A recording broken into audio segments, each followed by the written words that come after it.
You know, Alzheimer's affects minority groups at a higher rate than white people, and yet there's a small percentage of participants in the trial, something doctors are hoping to change, and not just in this study.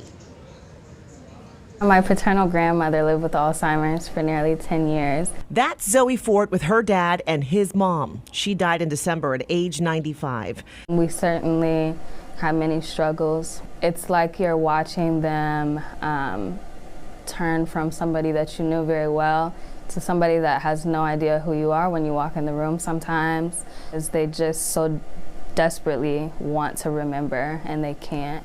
Nearly 6 million Americans have Alzheimer's disease. Experts believe that number could double to 12 million by 2050. At highest risk, communities of color. Black people are twice as likely as their white peers to develop the disease. For Hispanics, the risk is 1.5 times higher. Follow with your eyes. Alzheimer's appears to run in families. To diagnose the disease, doctors use brain scans like this one to identify buildup of a protein called amyloid. But often these scans aren't done until symptoms of memory loss have already appeared. And I'm going to move them around. A new clinical trial nicknamed the AHEAD study hopes to identify those patients as much as 20 years earlier using both biological risk factors and brain scans.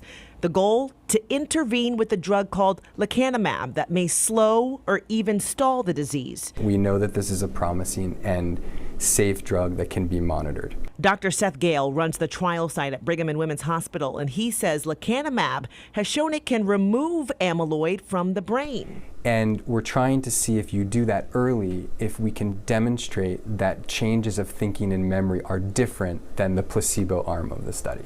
But recruiting a diverse population of participants is challenging. For the AHEAD study, researchers hope to enroll about 1,400 people. About 15% should be people of color.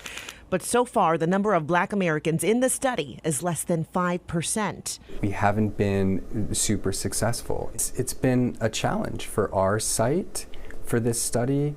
It's a challenge nationally for research. Donna Walker recently applied. If there's any kind of drugs or anything like that that will help prevent it, I want to be a part of that. She found out about the study through a community program in Dorchester.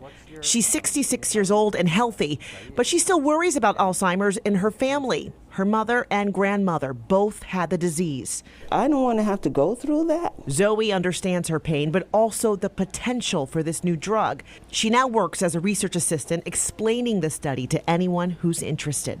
I talked to them about what it was like, seeing my grandmother and what this means to me to be here. So I have a very strong connection to this work, and it makes it all the more important for me to be recruiting people that look like me into these studies.